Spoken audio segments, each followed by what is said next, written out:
আল্লাহ বললেন ইয়াউমা তারাউনাহা তাযহালু কুল্লু মুরদিআতিন আম্মা আরদাত। ওই মা, এত মায়া যার বুকের মধ্যে, ওই মা সেই দুধের শিশুটাকে ফেলে দিয়ে দৌড়ে পালিয়ে যাবে। আবার যে মা তার পেটের মধ্যে বাচ্চা রেখেছে, ভয়ের কারণে মুহূর্তের মধ্যে ওই মায়ের পেট থেকে বাচ্চাটা খসে পড়বে। এত বড় কঠিন অবস্থার সৃষ্টি হয়ে যাবে। আল্লাহ বললেন ওয়াতারান নাসা সুকারা, মানুষ পাগলের মতো ঘোরাঘুরি করবে। ওমা হুম বিসুকারা ওয়ালাকিন আযাবাল্লাহি শাদীদ। আল্লাহ বললেন এতটা পাগল হয়ে যাবে, এতটা মরিয়া হয়ে যাবে, তালমাতাল হয়ে মানুষ শুধু ঘুরতে থাকবে। প্রচন্ড এই খারাপ অবস্থা দেখে মানুষ মনে করবে, একজন আরেকজনকে মনে করবে পাগল হয়ে গেছে। আল্লাহ বলে না, পাগল হয় নাই। ওমা হুম বিসুকারা ওয়ালাকিন আযাবাল্লাহি শাদীদ। আল্লাহ বললেন তারা পাগল হয় নাই, অথবা তারা নেশাগ্রস্ত নয়, পাগল হয় নাই, মাতাল হয় নাই। ওয়ালাকিন্না আযাবাল্লাহি শাদীদ। আকাশ ভেঙে ভেঙে পড়ছে। একটু মনোযোগ দিন, অবস্থা লক্ষ্য করুন। আকাশটা একটার উপর আরেকটা ভেঙে ভেঙে পড়ছে। কাতাইনি সিজিল লিল কুতুব, কিতাবের পৃষ্ঠার মতো। এই যে বইয়ের পৃষ্ঠার গুলো একবার এরকম উল্টালে যেরকম ভাবে একটার উপর আরেকটা পড়ে, এই বিশাল আকাশগুলো একটার উপর আরেকটা ভেঙে ভেঙে পড়ছে। পৃথিবীর চেয়ে 13 লক্ষ গুণ বড় হলো সূর্য, সূর্যের চেয়ে 2 কোটি গুণ বড় হলো আল্লাহর আকাশের গ্যালাক্সির মধ্যেকার এক একটা তারা। আর সেই সকল তারা, কত তারা আকাশে আছে, সমুদ্রের বেলাভূমিতে দাঁড়িয়ে বালি কণা গুণে শেষ করলেও তারা গুণে শেষ করা যাবে না। তাহলে এতগুলো তারা যে গ্যালাক্সি ধারণ করে আছে, সেই গ্যালাক্সি ব্ল্যাক হোল, সেটা কত বড়। আর এইগুলো যদি আকাশে থাকে, সেই আকাশটা কত বড়। সুবহানাল্লাহ, আল্লাহু আকবার। এই বিশাল বিশাল আকাশগুলো একটার উপর আরেকটা ঠাস ঠাস করে পড়বে, পড়ে দুমড়ে মুচড়ে শেষ হয়ে যাবে। আল্লাহ পাক বলেন এরপরে এই পৃথিবীতে বিশাল বিশাল যে পাহাড়গুলো রয়েছে, এই পাহাড়গুলো একটা উঁচু করে তুলে এক একটা জমিনের উপর আছাড় মারা হবে। আছাড় মারার সাথে সাথে এই পাহাড়গুলো দুমড়ে মুচড়ে ভেঙে গুড়া গুড়া হয়ে যাবে। একটা আছাড় দেওয়ার সাথে সাথে পাহাড়গুলো পেঁচা ধোনা তুলার মতো উড়ে যাবে। এই পাহাড়গুলো পেঁচা ধোনা তুলার মতো বিক্ষিপ্ত হয়ে উঠতে থাকবে। তুলা যেরকম আপনি তুলার উপর বাড়ি দেয়, বালিশের যারা কাজ করে, তোষক লেপকাথা যারা কাজ করে, দেখবেন তুলা বাড়ি দেওয়া হচ্ছে, তুলা উড়ে উড়ে যাচ্ছে। ওইভাবে তাফসিরে এসেছে এই পাহাড়গুলো ঠিক ওই রকম তুলার মতো করে উড়ে উড়ে যাবে মানুষের সামনে দিয়ে। পাহাড়গুলো উঠছে আর আকাশ থেকে একটা একটা করে তারা এই জমিনে ছিটকে ছিটকে পড়ছে। সমুদ্রের পানিগুলো নিঃশেষিত হয়ে গেছে, সমুদ্রে কোনো পানি নাই। আর সমুদ্রের তলদেশ থেকে অগ্নি উৎপীড়ন হচ্ছে। চাঁদে আলো থাকবে না, সূর্যে আলো থাকবে না। চাঁদ সূর্য তার আলো হারিয়ে ফেলবে, নিজস্ব আলো, তাদের আলো হারিয়ে ফেলবে। চাঁদেও কোনো আলো থাকবে না, সূর্যেও কোনো আলো থাকবে না। শুধুমাত্র দেখা যাবে তারাগুলো ছিটকে পড়ছে, সমুদ্রের তল থেকে আগুন বের হচ্ছে, পাহাড়গুলো উঠছে। এমন একটা কঠিন অবস্থার সৃষ্টি হয়ে যাবে।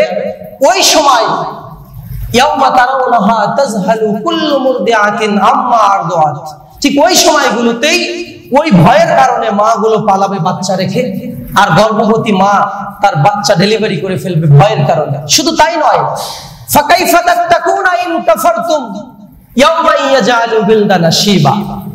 আল্লাহ বললেন সেদিন মুহূর্তের মধ্যে এতটা ভয় এবং আতঙ্ক, এতটা চিন্তা মানুষের মধ্যে হবে যে মুহূর্তের মধ্যে যুবকগুলো, কিশোরগুলো বৃদ্ধ হয়ে যাবে। এই যে যুবক সন্তানগুলো দেখা যাচ্ছে, মুহূর্তের মধ্যে, একই মুহূর্তে, আজকে বিজ্ঞানীরা এটা প্রমাণ করেছে, অতিরিক্ত চিন্তা মানুষকে তাড়াতাড়ি বুড়া করে ফেলে। অর্থাৎ যারা বেশি চিন্তা করে তারা তাড়াতাড়ি বুড়া হয়ে যায়।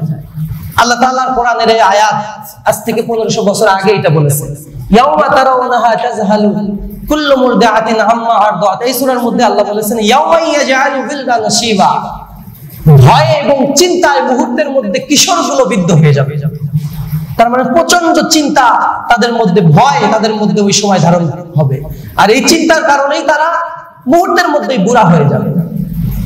অবস্থাটা এমন হবে, আকাশ ভেঙে পড়ছে, চাঁদে আলো নাই, সূর্যে আলো নাই, জমিন থেকে, সমুদ্র থেকে আগুন বের হচ্ছে, আর মানুষ দিক বিদিক হয়ে এক একজন এক এক দিকে দৌড়াদৌড়ি করছে, ছুটাছুটি করছে, কেউ কারো খেয়াল করছে না।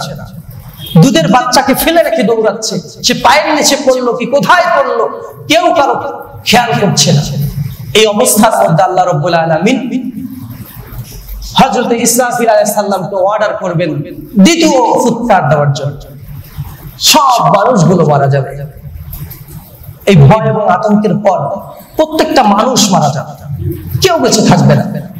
এই পৃথিবীর সবচেয়ে বড় ক্ষমতাসীন ব্যক্তি, সবচেয়ে দুর্বল ব্যক্তি, সবচেয়ে ধনী ব্যক্তি, সবচেয়ে গরিব ব্যক্তি, সবাই মারা যাবে, কেউ টিকে থাকতে পারবে না। সবগুলো মানুষ মারা যাওয়ার পর আল্লাহ পাক রব্বুল আলামিন আজরাইলকে ডাক দিবে, ডাক দিয়ে বলবে, ইয়া মালাকাল মাউত মান বাকিয়া ইয়া মালাকাল মাউত, আর কে বেঁচে আছে? সব মানুষ শেষ।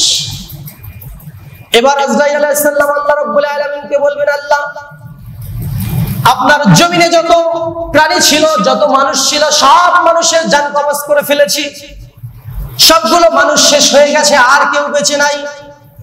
আল্লাহ রাব্বুল আলামিন বলবেন, জমিনে যত জিন ছিল সব জিনের জান কবজ করে ফেলো, প্রত্যেকটা জিনের জান কবজ করে ফেলা হবে।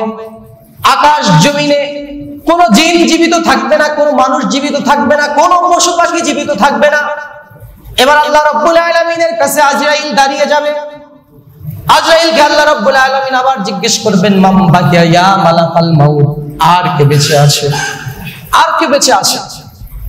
আজরাইল বলবে, আল্লাহ, আপনার জমিনে কোনো মানুষ জীবিত নাই, কোনো পশু পাখি জীবিত নাই, কোনো জিন জীবিত নাই, কেউ নাই, সব শেষ।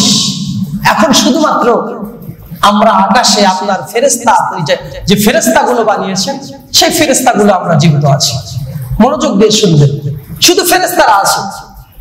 আল্লাহ কত ফেরেশতা বানিয়ে রেখেছেন এর পরিমাপ আপনারা যদি কেউ জানতে চান, তাহলে একটা উদাহরণ হলো, হাদিসে এসেছে, এই যে বাইতুল মামুর, কাবা শরীফ যে আছে আমাদের, কাবা শরীফের ঠিক সোজা সোজা উপরে ফেরেশতাদের কিবলা আছে, সেই কিবলার নাম হলো বাইতুল মামুর। কি নাম? বাইতুল মামুর। আমাদের হাজিরা তাওয়াফ করে, আমরা তাওয়াফ করি হলো এই কিবলা কাবা শরীফকে, ওরকম ভাবে ফেরেশতারা বাইতুল মামুরকে তাওয়াফ করে, এরকম ঘুরতে থাকে। কত ফেরেশতা আছে এটার অনুমান করতে গিয়ে হাদিসে এসেছে, ওই বাইতুল মামুরে তাওয়াফকারী ফেরেশতাগুলো, প্রত্যেকটা ফেরেশতা কিয়ামত পর্যন্ত একবারই শুধু তাওয়াফ করার সুযোগ পাবে। একবার যে তাওয়াফ করবে ওই ফেরেশতা কিয়ামত পর্যন্ত আর তাওয়াফ করার সুযোগ পাবে না। তাহলে কত ফেরেশতা আল্লাহ বানিয়ে রেখেছেন, সুবহানাল্লাহ। এই ফেরেশতাগুলো বেঁচে আছে। আজরাইল আলাইহিস সালাম বলবেন, শুধুমাত্র আপনি যে ফেরেশতা বানিয়ে রেখেছেন এই ফেরেশতাগুলো বেঁচে আছে। আল্লাহ রাব্বুল আলামিন আজরাইলকে অর্ডার করবেন, যাও ফেরেশতাদের জান কবজ করে ফেলো। এবার আজরাইল আলাইহিস সালাম প্রত্যেকটা ফেরেশতার জান কবজ করে ফেলবে। যত ফেরেশতা আল্লাহর আকাশে ছিল সব ফেরেশতার জান কবজ করা হয়ে যাবে। আবার আজরাইল আলাইহিস সালাম আল্লাহর সামনে দাঁড়িয়ে যাবে। আল্লাহ রাব্বুল আলামিন জিজ্ঞেস করবেন, মান বাকিয়া ইয়া মালাকাল মাউত, আর কে বেঁচে আছে? আল্লাহ রাব্বুল আলামিনের প্রশ্নের জবাবে আজরাইল আলাইহিস সালাম বলবেন, আকাশে কোনো ফেরেশতা আর বেঁচে নাই, শুধুমাত্র 4 জন ফেরেশতা আমরা জীবিত আছি, আর সব ফেরেশতার মৃত্যু দেওয়া হয়ে গেছে। আল্লাহ কিন্তু জানেন যে আর কে বেঁচে আছে। তারপরে আল্লাহ আজরাইলকে জিজ্ঞেস করছেন, মান বাকিয়া ইয়া মালাকাল মাউত, কে কে বেঁচে আছে? আল্লাহ কি এটা জানে না? আল্লাহ জানেন। তারপরে জিজ্ঞেস করছে, মান বাকিয়া ইয়া মালাকাল মাউত, আর কে বেঁচে আছে? এখন আজরাইল আলাইহিস সালাম বলবেন যে জমিনে যত মানুষ ছিল, যত পশু পাখি, যত জিন ছিল, সবার জান কবজ করে ফেলেছি। আকাশে যত ফেরেশতা ছিল সবার জান কবজ করে ফেলেছি। এখন শুধুমাত্র আমরা বড় বড় 4 জন ফেরেশতার যে সর্দার, আমরা এই 4 জন ফেরেশতা জীবিত আছি। এই 4 জন ফেরেশতার নাম জানেন আপনারা? হযরত জিবরাইল আলাইহিস সালাম, হযরত ইসরাফিল আলাইহিস সালাম, হযরত মিকাইল আলাইহিস সালাম এবং হযরত আজরাইল আলাইহিস সালাম। এবং 4 জন ফেরেশতার প্রধান 4টা দায়িত্ব আছে। অন্য কারো দায়িত্ব না জানা থাকলেও আজরাইলের দায়িত্ব কি সেটা মনে হয় আপনারা জানেন। আপনার বাপ দাদার কাছে তো উনি আসেন, ওনার দায়িত্ব সম্পর্কে আমরা সবাই অবগত আছি। আর বাকি ফেরেশতাগুলোর মধ্যে জিবরাইল আলাইহিস সালাম, তিনি ছিলেন আল্লাহর সবচেয়ে শক্তিশালী এবং সবচেয়ে কাছের ফেরেশতা। কোরআনুল কারীমে জিবরাইল আলাইহিস সালামের কয়েকবার কথা এসেছে, ওয়ালাকাদ রাআহু বিল উফুকিল মুবিন। এখানেও জিবরাইল আলাইহিস সালামের প্রতি ইঙ্গিত করা হয়েছে যে জিবরাইল আলাইহিস সালাম পশ্চিম দিক বলায় যাকে তিনি দেখেছিলেন, অর্থাৎ নবী করিম সাল্লাল্লাহু আলাইহি সাল্লাম জিবরাইল আলাইহিস সালামকে তার পূর্ণ আকৃতিতে একবার দেখেছিলেন, দেখে ভয় পেয়ে গেছিলেন। কিতাবে এসেছে 600 ডানা আছে জিবরাইল আলাইহিস সালাম। যখন কোনো দরকারে সে জমিনে আসে, আকাশ থেকে 2 ঝাপটায় আকাশ থেকে জমিনে চলে আসে। এই বিশাল ফেরেশতা জিবরাইল আলাইহিস সালাম, যাকে বলা হয়েছে শাদীদুল কুওয়া, প্রচন্ড শক্তিশালী, এই ক্ষমতা আল্লাহ তাকে দিয়েছেন। এই শক্তিশালী ফেরেশতা আল্লাহ পাক আজরাইলকে বলবেন, ইযহাব ইলা জিবরাইল আকবাত রূহা, জিবরাইলের কাছে চলে যাও এবং তার জান কবজ করে ফেলো। আল্লাহ তাআলার এই অর্ডার পাওয়ার সাথে সাথে আজরাইল আলাইহিস সালাম জিবরাইলের কাছে চলে যাবে। জিবরাইলের কাছে গিয়ে জিবরাইলের জান কবজ করে ফেলবে। বিশাল এই ফেরেশতার জান কবজ করে ফেলা হবে। এবার আল্লাহ রাব্বুল আলামিন আবার ডাক দিবে, মান বাকিয়া ইয়া মালাকাল মাউত, আর কে বেঁচে আছে? আজরাইল আলাইহিস সালাম বলবেন, দুনিয়ায় কেউ নাই, আকাশে শুধুমাত্র আপনার 2 জন ফেরেশতা আমি বাদে জীবিত আছে। ইসরাফিল আর মিকাইল আলাইহিস সালাম জীবিত আছে। আল্লাহ পাক রব্বুল আলামিন বলবেন, ইজহাব ইলা ইসরাফিল ওয়া মিকাইল আকবাত রূহুমা, যাও ইসরাফিল এবং মিকাইলের কাছে চলে যাও, ইসরাফিল এবং মিকাইলের জান কবজ করে ফেলো। আল্লাহ পাকের অর্ডার পাওয়ার সাথে সাথে আজরাইল আলাইহিস সালাম, ইসরাফিল এবং মিকাইল আলাইহিস সালাম 2 জনের জান কবজ করে ফেলবে। এই 2 জনের জান কবজ করার পরে আল্লাহ রাব্বুল আলামিনের সামনে আজরাইল দাঁড়িয়ে যাবে, পা দুটো থরথর করে কাঁপতে থাকবে। একের পর এক যেভাবে ধারাবাহিকভাবে আল্লাহর পক্ষ থেকে অর্ডার আসছে, এখন তো পৃথিবীতে আকাশ জমিনে আর কেউ বেঁচে নাই। এই চিন্তায় আজরাইলের ঘাম ছুটে যাবে, পা দুটো থরথর করে কাঁপতে থাকবে। এবার আল্লাহ রাব্বুল আলামিন জিজ্ঞেস করবেন, মান বাকিয়া ইয়া মালাকাল মাউত, আর কে বেঁচে আছে? আল্লাহ রাব্বুল আলামিনের প্রশ্নের জবাবে আজরাইল আলাইহিস সালাম ভয়ে ভয়ে উত্তর করবেন, বলবেন, আল্লাহ রাব্বুল আলামিন, আপনার বিশাল সৃষ্টি, এই জমিনের মধ্যে কোনো মানুষ জীবিত নাই, কোনো পশু পাখি জীবিত নাই, কোনো জিন জীবিত নাই। সবগুলো পশু পাখি, মানুষ এবং জিনের মৃত্যু দিয়ে দেওয়া হয়েছে। আপনার আকাশে যত ফেরেশতা ছিল, কোটি কোটি ফেরেশতা, সব ফেরেশতার জীবন শেষ করে দেওয়া হয়েছে। এখন শুধুমাত্র একমাত্র আমি আজরাইল আল্লাহ আপনার সামনে দাঁড়িয়ে আছি, আমি একা দাঁড়িয়ে আছি। আল্লাহু আকবার, সব শেষ, কেউ নাই, আকাশ জমিন শূন্য, কোথায় কোনো প্রাণের অস্তিত্ব নাই, শুধুমাত্র আজরাইল একা দাঁড়িয়ে আছে। শেষমেশ অর্ডার আসবে, মুতিয়া মালাকাল মাউত, সবার জান কবজ করেছিস, এবার তুই মর। আল্লাহ পাকের এই অর্ডার পাওয়ার সাথে সাথে আজরাইল আলাইহিস সালাম থরথর করে কাঁপতে থাকবে, তার পা দুটো থরথর করে কাঁপতে থাকবে। বলবেন, আল্লাহ রাব্বুল আলামিন, এই পৃথিবীর শুরু থেকে আমি যদি জানতাম আমাকেও একবার মরতে হবে, সব প্রাণীর জান কবজ করার পর আমার নিজের জানটাও কবজ করতে হবে, এই কথা যদি আমি আজরাইল জানতাম, এই পৃথিবীর জান কবজ করার দায়িত্ব, এই প্রাণীর জান কবজ করার দায়িত্ব থেকে আমি আল্লাহ রাব্বুল আলামিন আপনার কাছে মাফ চাইতাম। আমি জানতাম না যে আমাকে মরতে হবে। আল্লাহ বলবেন, কোনো কথা নাই, মুতিয়া ওয়ালাকাল মাউত, এবার তুই মর। এবার জান্নাত এবং জাহান্নামের মাঝখানে আরাফ নামে একটা জায়গা আছে। আরাফ নামে কোরআনে একটা সূরা আছে। এই আরাফ নামের জায়গার মধ্যে আজরাইল আলাইহিস সালাম দাঁড়িয়ে যাবে। দাঁড়িয়ে গিয়ে প্রচন্ড জোরে একটা চিৎকার হাঁকিয়ে আজরাইল মারা যাবে। আকাশ জমিন সবকিছু শূন্য, কেবল সব শেষ। আজরাইল নিজের জান নিজেই কবজ করে ফেলবে। আজরাইল যখন জান কবজ করবে, তার সে একটা চিৎকার মারবে। হাদিসে এসেছে, যদি পৃথিবীর মানুষ জীবিত থাকতো, আজরাইলের ওই চিৎকার যদি শুনতে পেত, কারো জান কবজ করা লাগতো না, সমস্ত প্রাণী এমনিতেই মরে যেত। এত জোরে চিৎকার দিয়ে আজরাইল নিজের জান নিজেই কবজ করে ফেলবে। কর আল্লাহু আকবার। সব শেষ, আকাশ জমিন শূন্য। আল্লাহ রাব্বুল আলামিন দুনিয়াকে ডাক দিবে, ইয়া দুনিয়া আইনা আশজারুকি, হে দুনিয়া তোর বিশাল বিশাল গাছগুলো আজকে কোথায়? ইয়া দুনিয়া আইনা জিবালুকি, হে দুনিয়া তোর বিশাল বিশাল পাহাড়গুলো আজকে কোথায়?